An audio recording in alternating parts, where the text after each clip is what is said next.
Hello and welcome to 360 Sports on Trust TV. I am Emmanuel Fashimi. This morning we've got a hot topic on the show because that is where we'll start from. Yes, he landed in the country yesterday night, and this morning, as we speak, everything is set, and that program should be up and running in any moment from now. The new Super Eagles coach, Eric Chelle, will be unveiled as the giants of Africa, as we know, Nigeria. The Super Eagles' new coach, already, like I told you, landed in the country last night, and his unveiling will be already happening at the Moshood Abiola National Stadium.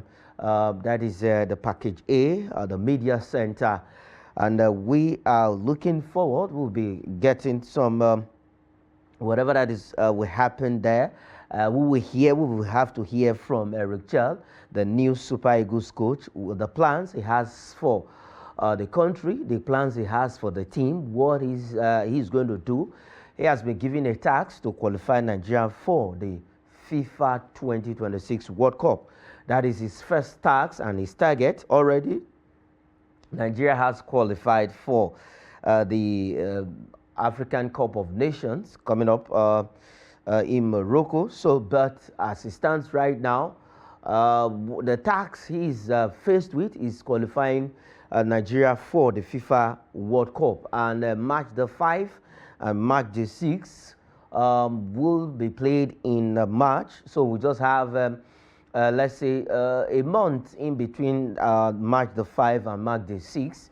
Where the Super Eagles definitely will have to make a statement if they want to qualify for the FIFA World Cup. So they have to just get their acts together after playing 4 games, 3 draws and 1 loss in that group, and it's not really looking good. All right, we have Chukwuebuka joining us on the show this morning. Chukwuebuka, welcome to 360 Sports.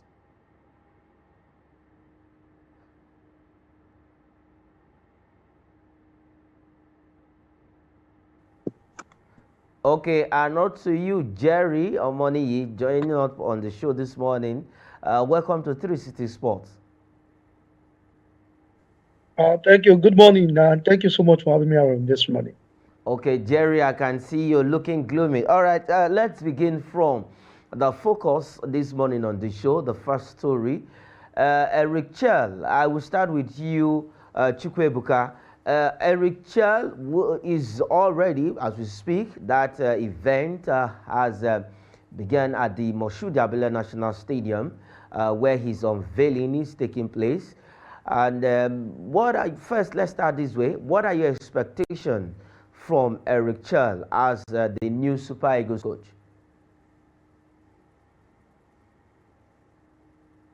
Chukwuebuka, the question is for you.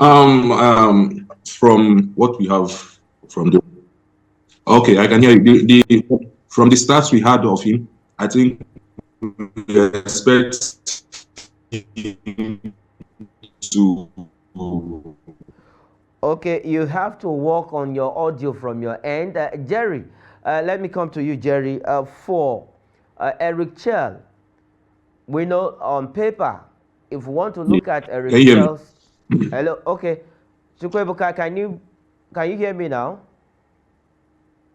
Okay, Jerry. Yeah, I can hear you now. We'll come back to you, Chukwuebuka. Just hold on. Just work on your audio. We'll come back to you. Now, on stats, if we look at Eric Chelle's statistics as a coach, ever since he retired from playing active football, it's not near the kind of coach. It's not even close to a coach that should be for the Super Eagles. But I said this on the show last weekend that maybe NFF might have seen something we are not seeing, Jerry. Okay. What can I tell you? Thank you so much for having me around once again. What were you guys expecting? Were you expecting the NFF to sign Osemobio or Pep Guardiola or maybe Graham Potter or who else? Maybe Wayne Rooney or Frank Lampard. Who are you guys expecting to sign, if not for maybe a grade C coach who's between your paycheck. But I wasn't actually assuming, or I wasn't thinking that the NFF will go so low to actually parade an African coach. And not that, okay, someone from South Africa, someone from Mali. Because I remember vividly that at one point there were rumors that the former Mamelodi Sundowns coach, Pito Musimani, was interested in the Super Eagles job. But it's just so low to the profile of the Super Eagles that we're having someone like Eric Chelle coming around to manage the Super Eagles. Then I asked, the question is, what happens to the likes of Emmanuel Amunike, and even what's the difference between Eric Chelle and even Finidi George? I don't see. I'm not being. I'm not trying to cast aspersion here, but I felt that we should be thinking. We should be thinking enlargement here. We should be thinking of getting to the level where we can compete with other countries from other continents, not still being mediocre. I felt the NFF is mediocre.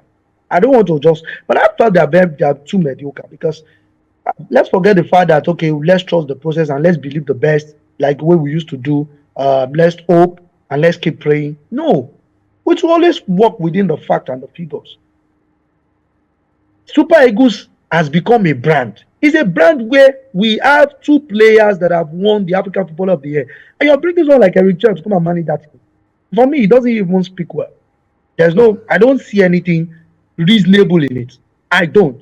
I think Felix Owolabi was like, oh, maybe it doesn't matter technical, but I don't see anything. There's nothing really spectacular about bringing Eric Chelle to manage the Super Eagles of Nigeria. Apart from his records, there is nothing. I don't. Maybe it's my sentiment, but I'm very sure when you look at the numbers, it doesn't speak well. Okay, manage the Malian national team, fine. It's not even close. The last coach that we gave, the last foreign coach that we gave contract, that's Ose Pesero. You can compare the records of Ose Pesero to Eric Chelle. You can't. It's quite different. Now bring it on like Eric Chelle to come and upgrade the CV, because thinking Eric Chelle to the Super Eagles is as if he's coming down to upgrade the CV, because there is no club nor country that Eric Chelle has managed that is bigger than the Super Eagles. He has not been in precarious situations than where we are right now, and that he has been able to solve that problem. Because I don't know, for you to be able to migrate to another country, you need to check. You need to know, okay, for example, I don't want to leave Nigeria now and go to another underdeveloped country. And that's the same thing that the NFF is doing. Okay, we want to upgrade. Okay, if you need a judge, we don't deliver. This. Then you now want to sign Eric Chelle. Really? Are we really playing? This is like a joke. It's like a joke. To you, Chukwuebuka, I know you're itching to say something from your end.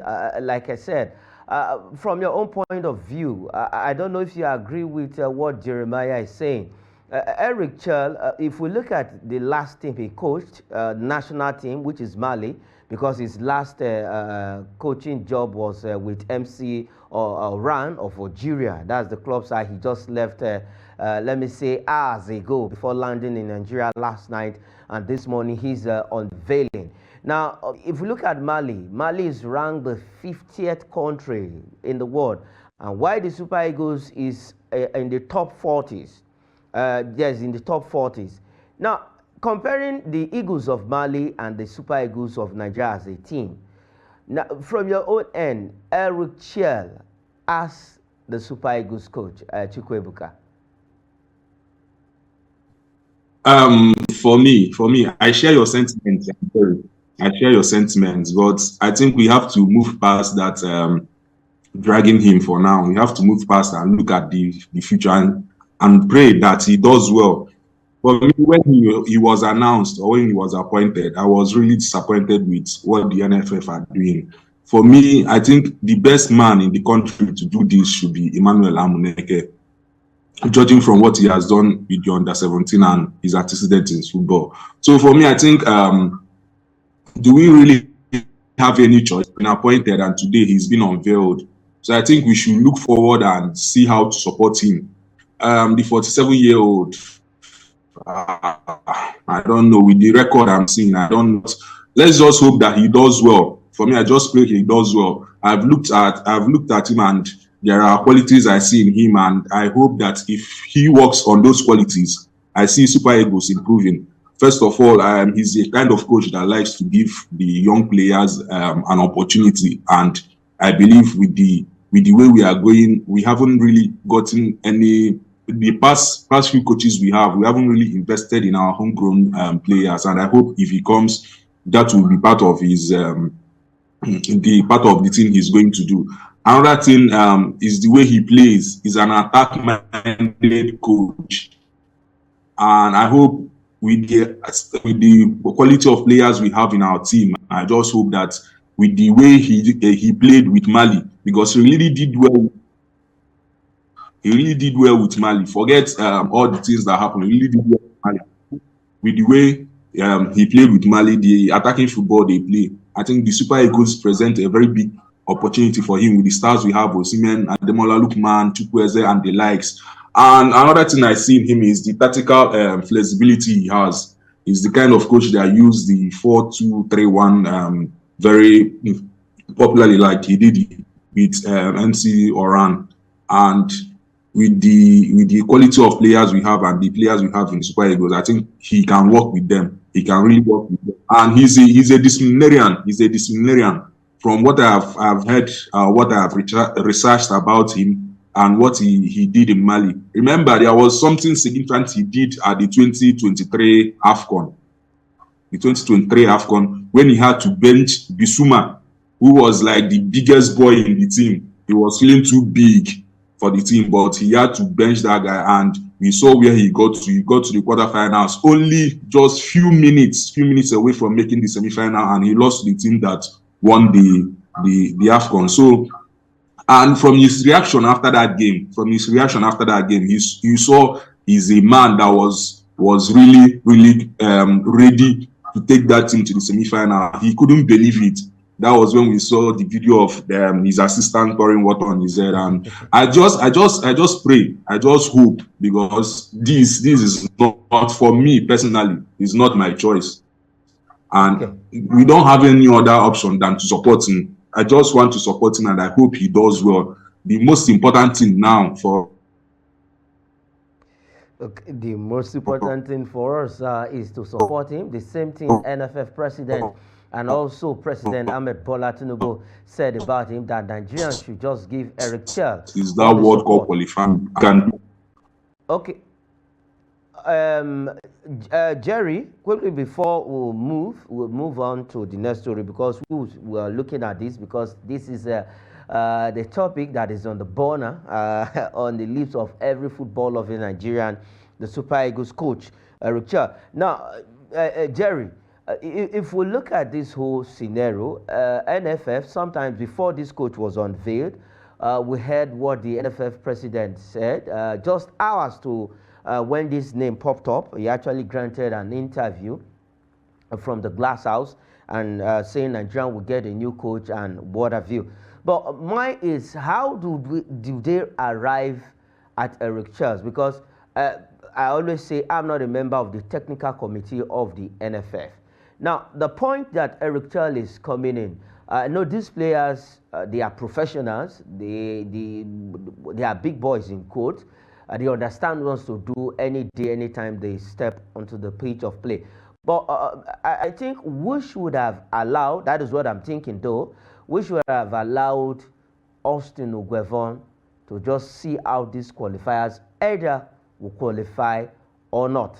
Because I'm really looking forward to a long-term coach, not just someone you give a target, qualifiers for the World Cup, and what have you.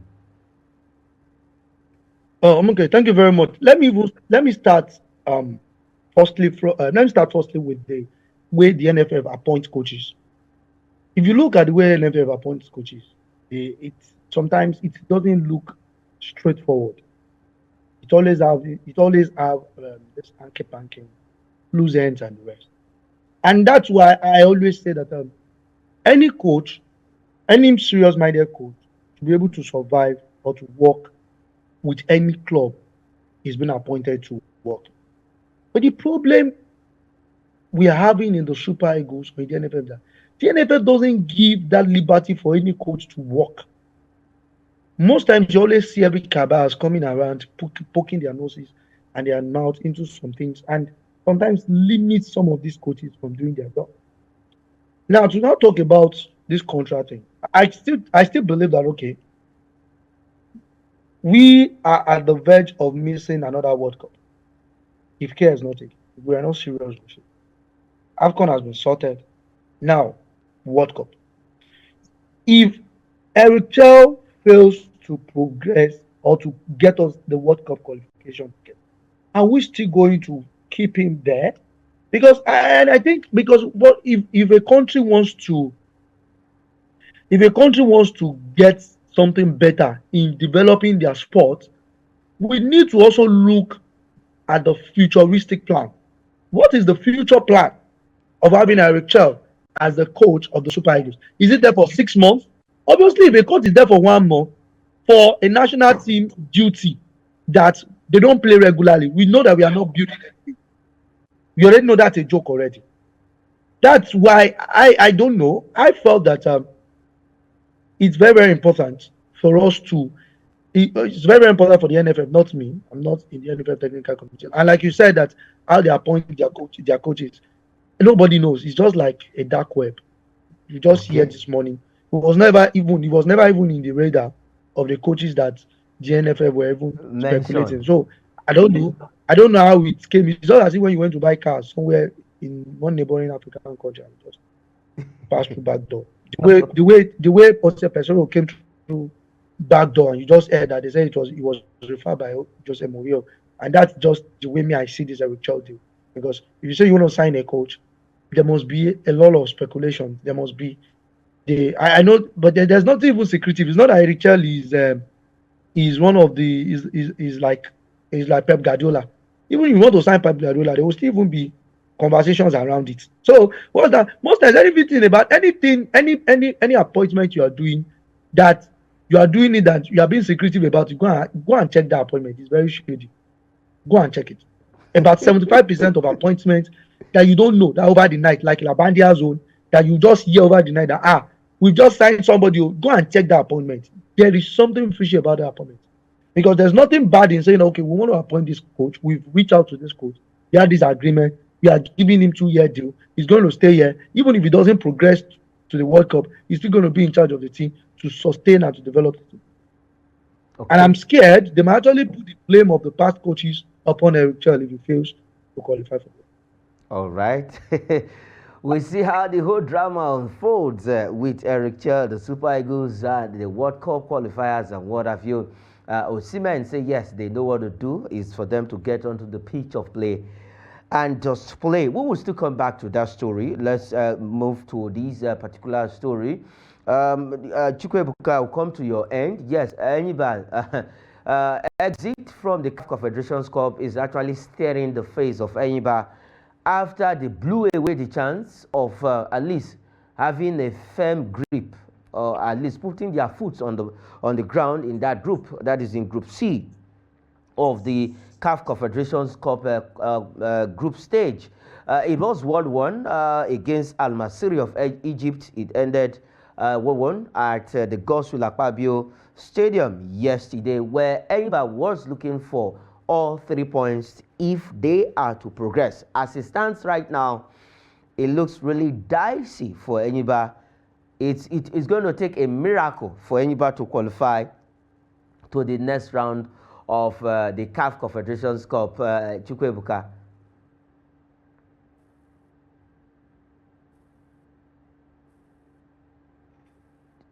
Chukwuebuka, are you okay? If you can hear me, you get back to us. Jerry, I'll come back to you. For Enyimba, go ahead. Chukwuebuka, go ahead. I can hear you. Yesterday was a very great opportunity for Enyimba to have picked a firm grip on qualifying for the quarterfinals, but they let it loose yesterday at Uyo. I don't really know what's happening. 5 points after 5 games, 2 draws, 1 win, and another loss. Yesterday, I don't really know. I don't really know. But yesterday it was a very pitiable football. It could have got worse. It could have gone worse yesterday when Al Masri got a penalty. But thank God the Enimba goalkeeper saved that ball. So I don't know. I don't know because now they are working on tight ropes. They are working on tight ropes because their last game in the group stage is going to be away to Zamalek, and we know they will. Zamalek is like is like getting water out from the rock. So I don't really know what Edinburgh are going to do there. But I just hope that since Zamalek have qualified from the group, maybe they can decide to flex the game, play players from the bench. But I don't really know. But yesterday was a very, very big opportunity for Edinburgh to have qualified, but they messed it up down there in finishing 1-1 against Al Masri. And the only win they have in that group was against the.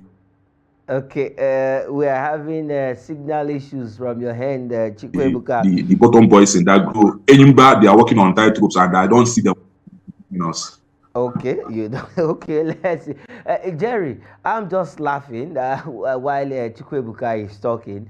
It is what it is because sometimes football, miracles happen in football. Yes, Chukwebuka said is like going to Zamalek is like making water to come out of the rocks. Yes, that is if they want to get result. We know how hostile it is playing the North Africans at their home ground. But for anybody face the Northern African club side multiple times, this is not the first time.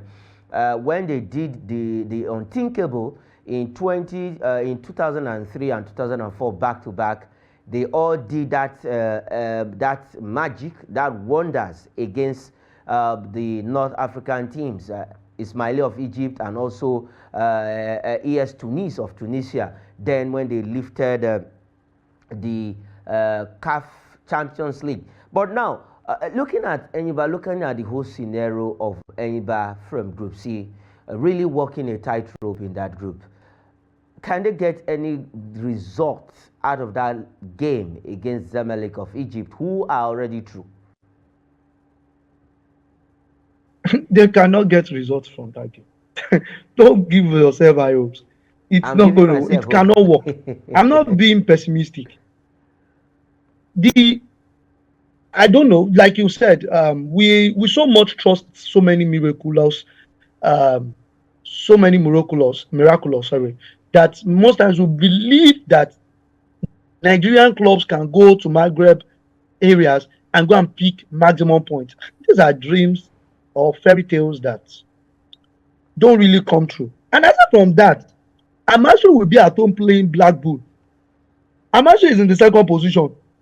If they draw that game, which, okay, let's say Enyimba wins that game, Amasho will win that game too. The best chance for Enyimba would have been yesterday. At least they could have probably gone to the second position with just 2 points and opening on, okay, when they draw Zamalek in Egypt, they get a point, and by their goal difference, then they move up. But now look at Blabo. Blabo is in the fourth position. They have nothing to lose. They are not gaining anything. So they're going to accept their fate. They're okay, why do they even need to waste that amount of money traveling from Mozambique to Egypt to go and spend ticket just to be defeated by an Egyptian club? I don't know if you are seeing the calculation. That is it. So there's no even tightrope. As at yesterday afternoon before the game, Enyimba was on tightrope. But after the game, no rope again. It was broke. It was torn, shattered, destroyed, demolished. That's just the situation. You know, it is high time we prepared for what is going to happen. You get when it comes to continental games for Nigerian clubs, because right now we have nothing to bank on. All Nigerian clubs are happy, including Enyimba. The game against Zamalek, forget it. Okay. I don't see any miracle. Even if they win that game, everything still lies in the hands of Amasri against that. Yeah. Whatever comes. Okay, even though they win Zemelek, everything still lies in the hands of Al Masri. Chukwebuka, it's as if maybe you don't want to agree with Jeremiah on that. With anybody, but I can see you smiling. But let's move ahead. Let's move ahead. Eniba has been able to hold their own. Well, let's see what happens in that game against Zemelek, because that is where they just have to win that game and then hope something happens between Al Masri and the Black Maputos of Mozambique. All right, let's go to the national team now, the women's side, where the Flamingos of Nigeria will play South Africa in the second round of the FIFA Under-17 Women's World Cup qualifier. Yes, South Africa are our arch rivals when it comes to football and other sectors.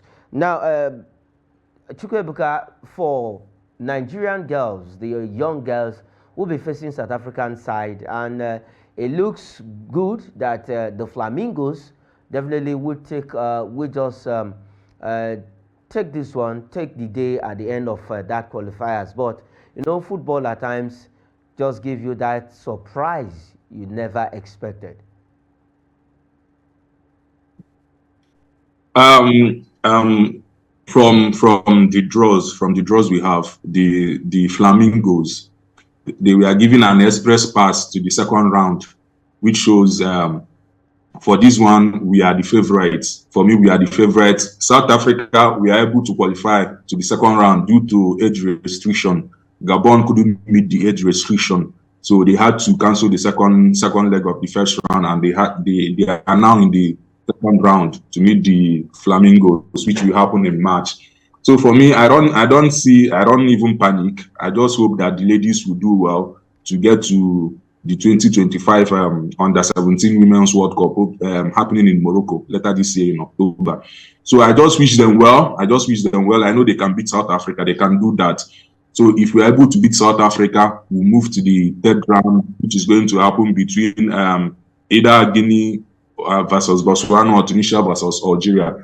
I just wish the girls well. I don't really see any panic in this. They can really beat these South African ladies. Let them go to the World Cup and do better than they did in the last one. In the last one, they got knocked out in the knockout stages. So I just wish them well. I hope they can be among the five teams to pick the place at this Under-17 World Cup. Okay. Wish our ladies well. This second, I don't really see any match there. So it's for me, it's a free gate pass to the third round. So I just wish them well. That's all I can say. Okay, it's a free gate pass. Definitely, they have to put their acts together to defeat South Africa and get to the third round of qualifiers. The FIFA expanded the teams to 24. So Nigeria definitely, we believe, will be among the 5 African countries that will be going to Morocco this year between October and November of 2025. That is when the FIFA Under-17 Women World Cup will be happening here on the continent of Africa. Morocco will be hosting it back to back from 2025 to 2029. That is the span FIFA has given to Morocco to host the FIFA Under-17 Women's World Cup. Right, let's go straight to South Africa, the Premier Soccer League. Yes, we are happy. He's a Super Eagles player. He was out injured, and now Lisanda is set to begin field training after recovering from that injury. Jeremiah, this guy, ever since, he has been fantastic playing in South Africa for the Orlando Boys, that is Orlando Pirates in the Premier Soccer League. But he has not really had that chance to show what he can do with the Super Eagles. I just find that time will tell, you know. For me, one of the consistent player playing abroad, playing out of the shores of Nigeria is Lisanda. And he has actually risen among, like he has risen to the height, to a greater one. Being that is one of the captain of the club of the Buccaneers, being a Nigerian, playing in the South African League consistently, playing right now in the CAF Champions League, competing for the PSL title, won titles, the South African FA Cup back to back. You know, I felt he's one player that we've not really. He's one of the players that we've not really focused on. Most times we always love to take players from Europe and try to respect. But I still tell people that players that play in the African League too, they are not really as bad as people think they are. You look at the competitiveness. I remember was it Orlando Pirates? They had a friendly game against Sevilla last year. I think late last year, a friendly game with them where I think they defeated Sevilla in that game too as well.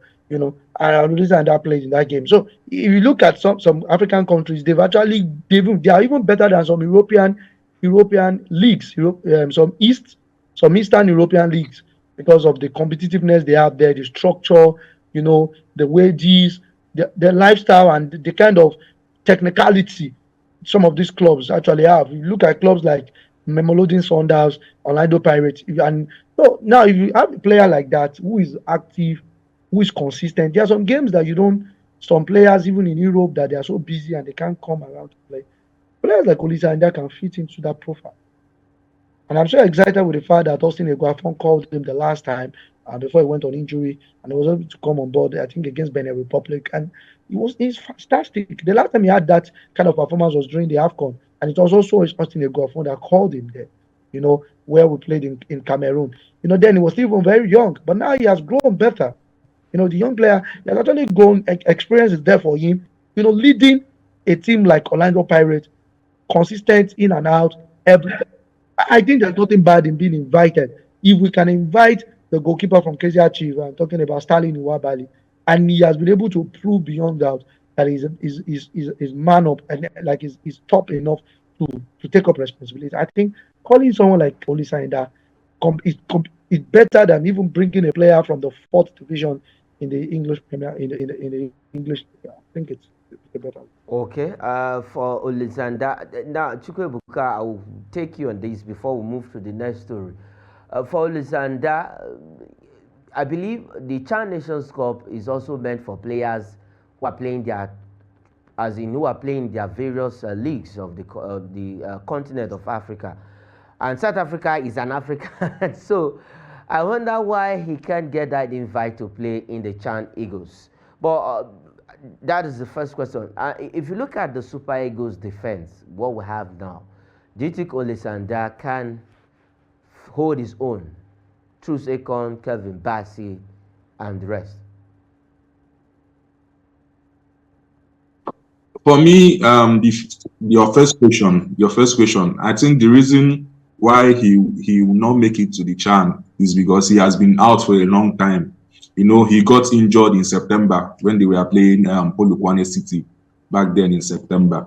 So, and then he has been injured and out, and he hasn't played any game.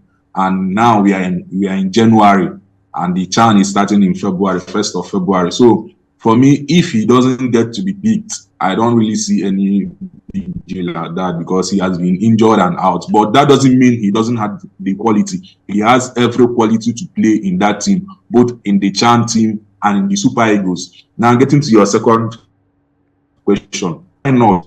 Why not? He's a very good player. The last time he played for the Super Eagles, we saw how good he was. He was very good in the last game he played. So I don't know why he hasn't been invited to the Super Eagles. Don't really know why. But that guy is very good. Like Jeremiah said, if we can get Stanley, why not him? Okay. He can compete with those guys.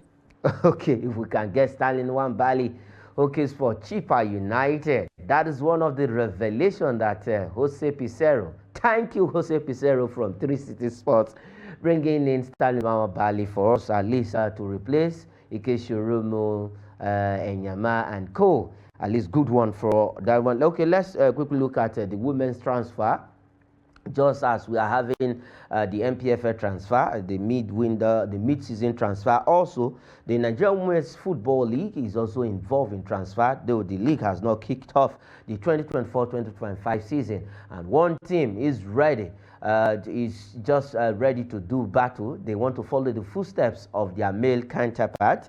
That is Remo Stars ladies have now acquired the services of Effiong. Her name is Immaculata, of Fyong, sorry, I beg your pardon, Immaculata of Fyong, who joined them from the Sky Blues. When we say the Sky Blues, that is Rivers Angels of Port Harcourt. Fantastic lady, and she will be representing Remo Stars in the 2024-2025 season. And Remo Stars ladies are in Group A of the Nigerian Women's Football League, where we have Edo Queens, the champions, Abia Angels, Ekiti Queens, Heartland FC Queens of Owerri, Confluence Queens, Nasarawa Amazons, and Danas ladies. So we're looking forward to see Ofyong representing Remo Stars ladies very well in the incoming season. All right, let's leave Remo Stars now. Let's leave the shores of the country and go straight to Europe. It is La Liga.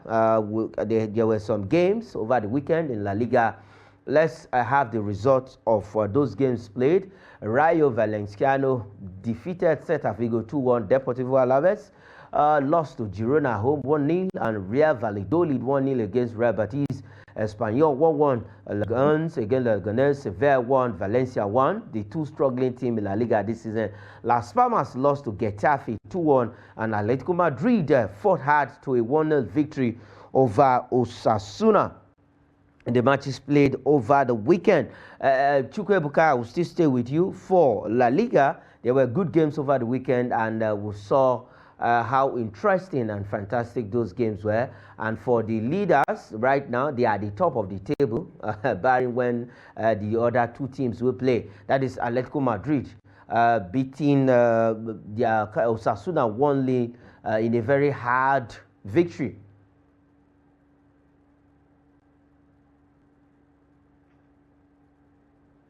Chukwuebuka, are you there? For La Liga, for me is not. Yes, I can hear you. Can you hear me? Yes, go ahead. Can you hear me? Yeah, go ahead. Go ahead.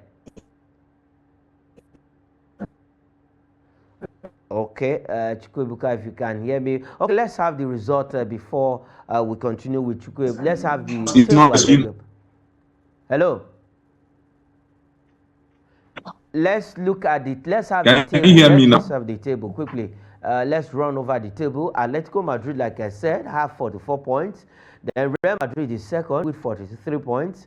And Barcelona has 38 points on the third position. Athletic Club is fourth with 36 points. Villarreal, Mallorca, Girona, Real Sociedad, Valenciano, Real Betis occupying the 10th position with 25 points. Three teams having the same number of points. Sociedad, Valenciano, and Real Betis all on 25 points, but goal difference doing justice to their position on the table. At the flip side of the table, we have, let's look at the flip side, Osasuna, who lost to Atletico Madrid, Celta Vigo also, who lost their game, 25 points and 24 for Vigo. Sevilla, 13, 23 points. Las Palmas, 14 with 22 points. Getafe is 15 with 19 points. Leganes is 16 with 19 points. Deportivo Alaves have 17 points and minus 10 goal difference. Espanyol, Real Valladolid, and Valencia continues their sojourn at the bottom of the table in the Spanish La Liga. Then in the Italian Serie A, we had games played in the Italian Serie A. Quickly,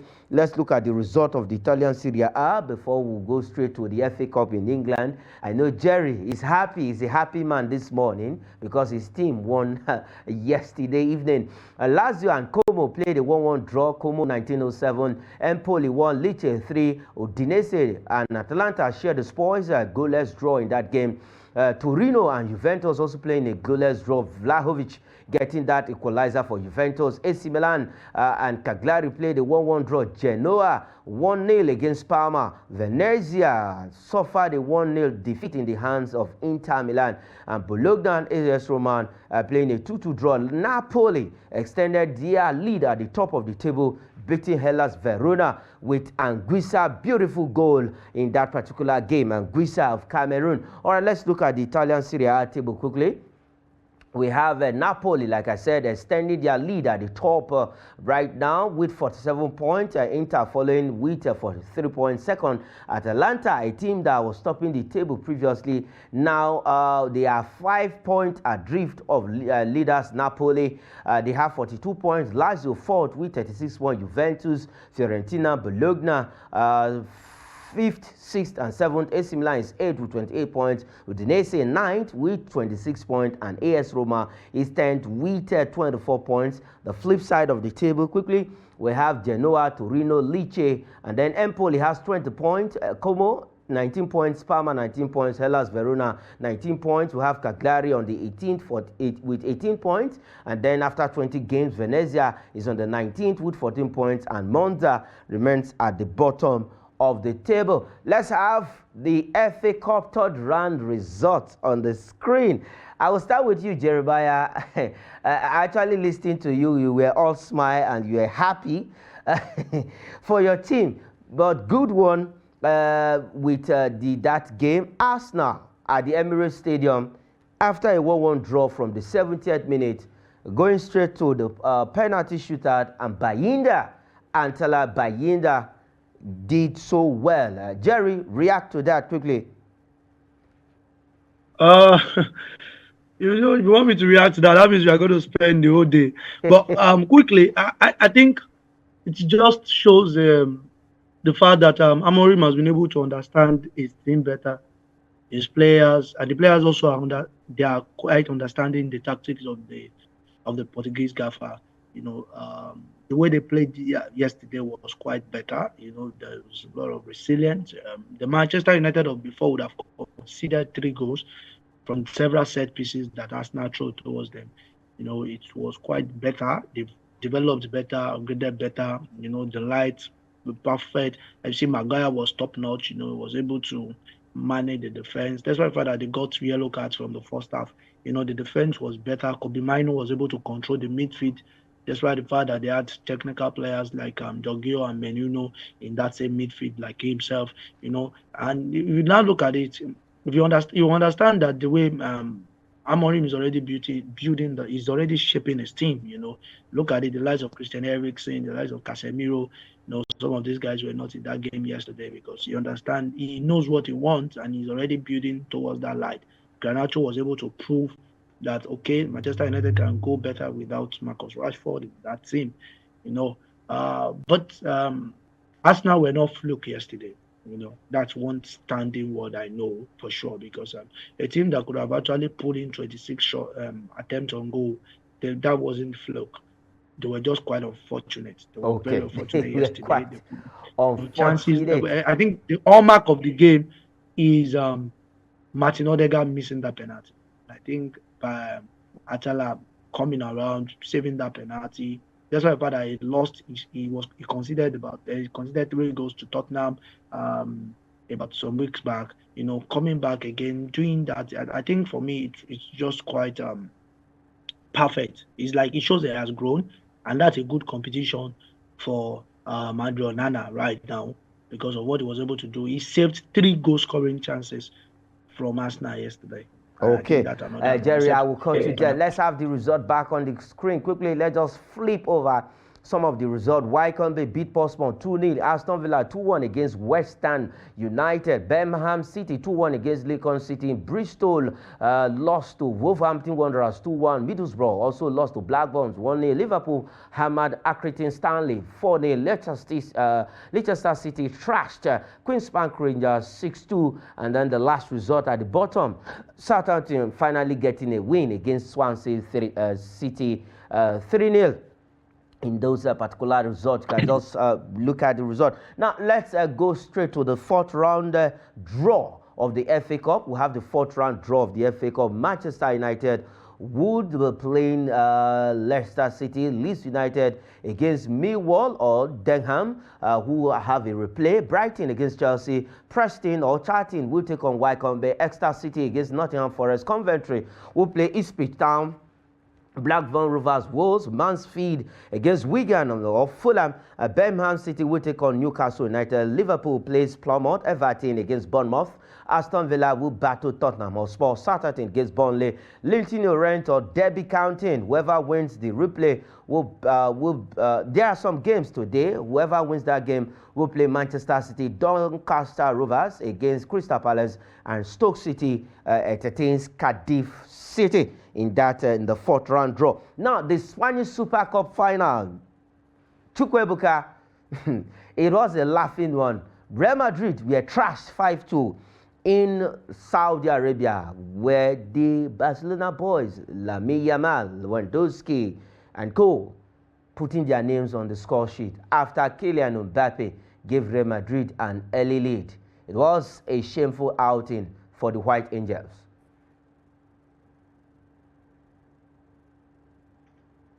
Yesterday it was really bloody for Real Madrid, because Barcelona showed why they are the big boys again. Once again, they are beating Real 3 times this season, preseason, normal league season, and in Saudi.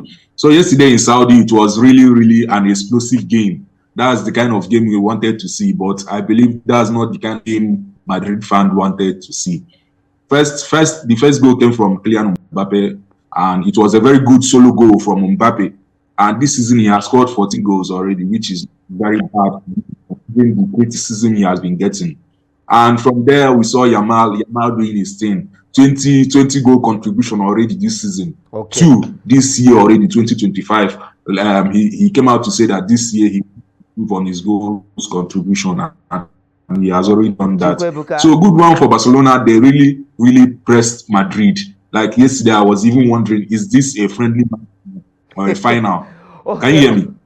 We will leave it there. We will leave it there for Real Madrid. Congratulations to Barcelona winning their 15th Spanish Supercopa trophy, and for Real Madrid they just have 13. All right, before we just flee, before we go away from the show, we cannot go without taking this tennis story. Yes, he is out of the Australian Open that started just days ago. Talking about Greek Stefanos Tsitsipas is out of the Australian Open after losing in the first round to the American, that is Alex Michelsen, 7-5, 6-3, 2-6, 6-4. All right, that is where we'll be leaving it on the show. This morning, 360 Sport. Thanks to you, Jeremiah Amoniyi, for coming on the show. And to you, Chukwu Ebuka, I say gracias. Thank you very much for coming on 360 Sports.